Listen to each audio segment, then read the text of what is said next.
کہا جاتا ہے کہ ایک عورت نے اپنے شوہر کی وفات کے بعد دوسری شادی کی۔ اس کا پہلا شوہر سے ایک 3 سالہ بیٹا تھا۔ جب اس عورت نے دوسری شادی کی تو وہ اپنے بیٹے کے ساتھ اپنے نئے شوہر کے گھر منتقل ہو گئی۔ نیا شوہر بہت امیر تھا، اس لیے اس نے اس بات پر کوئی اعتراض نہیں کیا کہ اس کا بیٹا بھی ان کے ساتھ رہے۔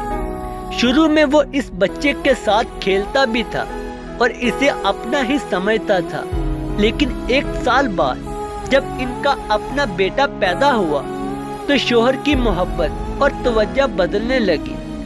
اب وہ اپنے سوتیلے بیٹے سے کترانے لگا اور اس کے ساتھ پہلے جیسا سلوک نہیں کرتا تھا۔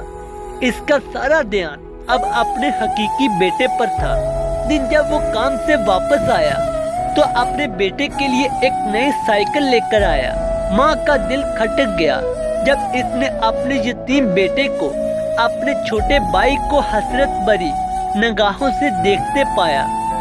ماں نے شوہر سے درخواست کی کہ وہ اپنے سوتیلے بیٹے کے لیے بھی ایک سائیکل خرید دے، لیکن شوہر نے انکار کر دیا اور کہا کہ وہ اس بچے کا ذمہ دار نہیں۔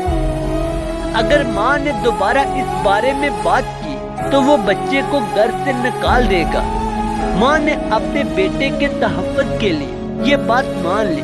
وقت گزرتا گیا اور دونوں بچے بڑے ہو گئے۔ شوہر نے اپنے حقیقی بیٹے کو ایک بہترین پرائیویٹ اسکول میں داخل کروا دیا، لیکن سوتیلے بیٹے کے لیے کچھ نہیں کیا۔